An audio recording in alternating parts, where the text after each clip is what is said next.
Ay mga kaibon, welcome back po sa channel natin, Ibon at Iba Pa. Sa mga hindi pa po pala nakasubscribe dyan, subscribe na po kayo at pakihit nyo na rin po yung notification bell para updated po kayo sa mga videos natin na ina-upload every week. At syempre, para updated din kayo sa mga kaganapan sa mundo ng pag-iibon mga kaibon. Sa mundo ng pag-iibon, mga balita, di ba? May mga chismis.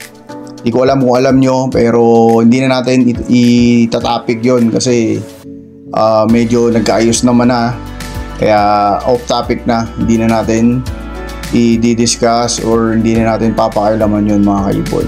Ngayon mga kaibon, yung topic natin is napakasimple lang po mga kaibon, pero makakatulong po sa atin to mga kaibon, yung topic natin ngayon. Kasi kung napapansin nyo mga kaibon, bakit kaya in demand ngayon o maraming naghahanap ng Power Blue o papel na kak? Bakit kaya? Di ba kayo nagtataka kasi maraming buying, maraming naghahanap at alam ko marami pa rin naghahanap ngayon ng Dan Follow. Opa Dan Power Blue Opa Dan Follow na kahit Opa Dan Follow lang na marami pa rin naghahanap. Ngayon i-discuss ko rin yan kung ano yung totoong dahilan dyan para isabay ko na para sa kalaman nyo na rin mga kaibon. Pero syempre bago natin sagutin yung mga katanungan na yon o yung mga topic na yon na parang magtataka kayo, syempre po magsa-shoutout muna tayo sa mga kaibon nating walang sawang sumusuporta sa channel natin mga kaibon. Dahil po sa inyo, nagpapatuloy po tayo. Kaya paulit-ulit ko po itong sinasabi kasi kayo po yung inspirasyon din namin dito mga kaibon. Okay mga kaibon? Okay mga kaibon, syempre magsha-shoutout na po tayo sa mga kaibon nating walang sawang sumusuporta sa channel natin mga kaibon. Shoutout kay kaibon Romel Austria ng Lucena City, Nix TV from Maasin City, Southern Leyte, Dan from Isabela, Osmond Manalo ng Batangas City. This Saturday pala, nasa Batangas tayo. Baka may mga padala kayong ibon o gusto nyong idalhin ibon dyan, pwede tayong magdala ng ibon dyan para sa inyo mga kaibon. Jay Bronson ng Navotas, Kuya Dave Habis ng Cebu, Sir kay kaibon Junjun Kaitano ng North Sagaray, Bulacan, kay Jerwin Alipio, kay kaibon Archival Crisostomo ng Bukawi, Bulacan. Sa mga taga Bukawi dyan, mabuhay po kayo. Kay Derek Lawrence Medalye, kay kaibon Praetorian Nest, kaibigan natin to, kay Jobert Casal JTV, kay Rowena Isparagera ng Paumbong, Bulacan. Belated 18th birthday po. Actually walang 18 po, basta belated happy birthday lang po. More birthday to come po sa inyo. God bless po. Oliver Avila ng Pandi, Bulacan, kay Ian Dipano, kay Mike Kapakpak ng Navotas City, Biachoy Alcantara, kay kaibon KJ Mini Avery, kay kaibon Carls Bird, kay kaibon John Kenneth Babiano, at kay kaibon Ricky Espileta ng Gumaok, San Jose del Monte, Bulacan. Maraming salamat po mga kaibon sa suporta nyo. Okay, ngayon mga kaibon, syempre pag-usapan natin yung topic natin mga kaibon, o simpleng topic lang o simpleng pag-uusapan lang ngayong araw mga kaibon. At maulang week pala, grabeng ulan. I hope na okay yung mga kaibon natin, hindi binaha, walang may nangyari, walang sakuna. Sana nasa mabuti po yung kalagayan na lahat mga kaibon. Ngayon, gaya ng sinabi natin, yung topic natin napakasimple lang. Bakit in demand ngayon yung Power Blue o papel na kak? Usually CAC ang hinahanap nila eh. Tapos sasagutin na rin natin o isasama na rin natin yung bakit yung done follow marami pa rin naghahanap basta CAC po. Okay, unahin natin muna yung done follow kasi medyo ang Power Blue o Papel medyo good news to sa atin mga kaibon. Okay, sa done follow po, bakit marami naghahanap ng Power Blue OPA done follow na CAC, tsaka kahit OPA done follow na CAC lang, tsaka green OPA done follow. Unang-unang rason po doon is, di ba, pinapares na sila sa mga aqua, pinapares na sila sa mga yellow face, di ba? Usually ganun naman talaga. Pero ang ayon sa source natin, ayon sa bubuwit na source natin mga kaibon is may order po talaga. Ibig sabihin po nun, binibili nila tapos binibenta din po. Isang big time breeder po ang buwibili locally. Tapos pinapadala din po sa ibang bansa kasi may order siya.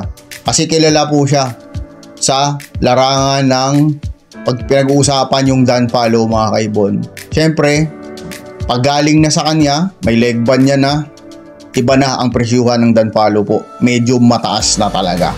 Kasi nga po, sikat po to ang nagpapa-buying dito sa Pilipinas ngayon. Ito ayon sa source natin kasi di ba? Akala natin dire-diretso lang yan sa pinapadala sa ibang bansa. Pero dito sa Pilipinas talaga may medyo mahigpit na ngayon ng pangangailangan ng done follow. Mahigpit na po ngayon ang pangangailangan ng done follow kasi nga medyo tumaas yung demand niya. Kaya kung mapapansin nyo mga kaibon, marami pa rin nagbabaying ng done follow. Pero medyo bumaba na. Alam ko yung buying price dito sa Pilipinas, ang minimum nakikita ko 15 to 20k eh. May nagkukumuha pong 20k mga kaibon. Kaya yung mga kumukuha po ng 15 mil, mga ahente po yun, nirerespeto po natin yun kasi syempre kailangan din naman nila kumita. Mahirap din maging ahente kasi gas mo, baka mamatay pa yung ibon. Dami ding risk pag ikaw naging ahente. Pero ang kukunan talaga niyan is 20k.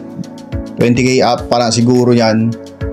Pero yung pasa niyan sa nag-order, malaki. Malamang malaki. Malaki mga kaibon. Okay mga kaibon. Tapos yung bakit naman in demand ngayon yung Power Blue o Papel na CAC din. Ito ayon din sa source natin, ayon din sa mga kaibigan natin sa pag-ibon.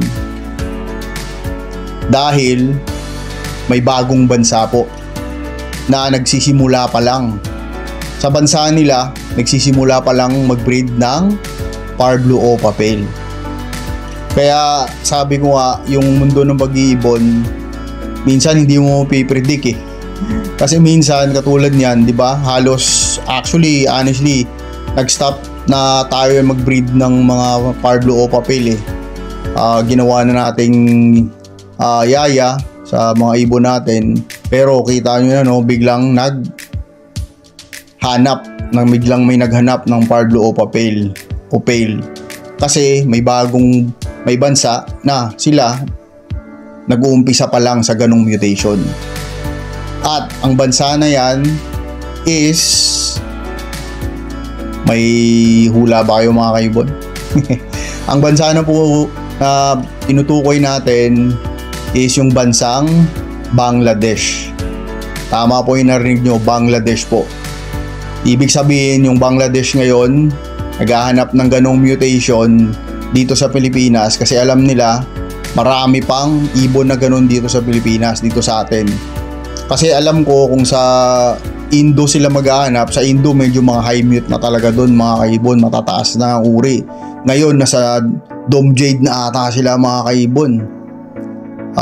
Yun na yung mga parisan nila doon ngayon, yun na yung mga pinaparami nila ngayon doon mga kaibon. Kaya kung may mga maghahanap man ng mga mabababang mutation kaysa sa mga Dome Jade na yon, malamang mga kaibon, dito talaga yung bagsak nila sa atin sa Pilipinas mga kaibon. At bakit natin nasabing good news po sa atin yung mga kaibon? Kasi syempre mga kaibon, kung mapapansin nyo, nag-uumpisa pa lang sila, di ba? Fail pa lang sila, yung Bangladesh. Alam nyo ba kung ano po yung kasunod niyan? Kaya ako magsimula ngayon, magbibreed na rin ako ulit. Ang kasunod po niyan mga kaibon is dilute na naman mga kaibon. Kasi nga, sunod-sunod lang yan mga kaibon eh. Mag-fail sila, magdi-dilute sila. Tapos ang kasunod niyan, hindi natin alam kung ano yung gusto nila. Baka dumaan pa sila sa faded o gusto nila paramihin din yung lutino nila doon. O hindi kaya gusto nila dumiretso na sila sa aqua o dumiretso na sila sa yellow face. Pero hindi natin alam talaga in order kung ano talaga ang susunod na gusto nila. Pero ang prediction natin, malamang po ang susunod niyan after ng fail is dilute na po ang kasunod niyan mga kaibon. Kaya kung may mga dilute po kayo dyan, medyo lalo na mga power blue o pa dilute, mga ganun, medyo tago nyo na. Alam ko minsan magastos na sa patoka kasi nasa flight cage lang, nasa cage lang natin, nakatago lang sila dyan. Pero malay nyo biglang may volume na naghanap. At yung mga iba, honestly tayo tumigil na rin sa pagbibreed ng dilute nakaraan, pero binabalik na naman natin. Kaya kahit paano may munting pababa tayo. Kasi nga nagpo-focus na tayo sa ibang mutation naman. Actually, pinaka-focus natin ngayon is Ino. Gusto natin Ino eh. Kasi ang Ino, sabi ko nga parate, consistent ang Ino po mga kaibon. Napaka-consistent niya. Maraming naghahanap ng Remino Opa, Lutino Opa, kaya focus po tayo dyan mga kaibon. Kung gusto nyong tumagal sa pag-iibon. Kasi kung gusto nyong tumagal sa pag-iibon, dyan tayo mag-focus. At may nakita akong vlogger, napakaganda ng sagot niya sa tanong ng isang follower niya ata yun o nag-comment lang. Sabi doon, nagtanong Sir, kasi ang taong to nag-aalaga ng aso. Sir, hindi po ba kayo lugi sa mga pinapakain nyo sa aso nyo? Napakaganda ng sagot ng tao. Ang sagot niya, pag hobby po, walang lugi. Grabe, nagulat ako at na-inspire ako sa sagot niya. Oo nga pag hobby talaga, pag mahal mo, walang lugi nga talaga. Kaya napakaganda. Pero syempre tayo, hobby plus gusto nating pagkakitaan din. Diba? Ganun tayo mga kaibon. Kaya kung gusto nyo tumagal sa pag-iibon, manood po kayo ng video natin kasi updated po tayo sa mga hinahanap ng mga ibon eh. May mga buying dyan, updated po tayo nyan. Kaya nood lang po tayo mga kaibon. Kaya yung sinasuggest ko, Ino, mga ganyan, hindi, kasi tatagal talaga yan mga kaibon.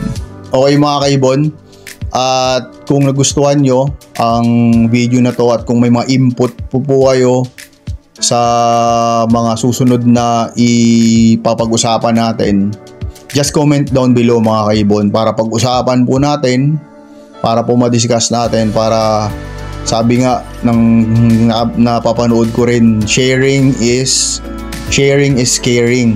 Kaya share kayo para ipakita natin yung pagmamahal din natin sa kapwa natin mag-iibon. Okay mga kaibon, salamat po sa suporta sa ulit. At God bless po sa buong pamilya nyo. God bless po sa mga minamahal nyo sa buhay. God bless po sa ating lahat. Ingat po lahat parati mga kaibon. Ibon at iba pa po. Maraming salamat.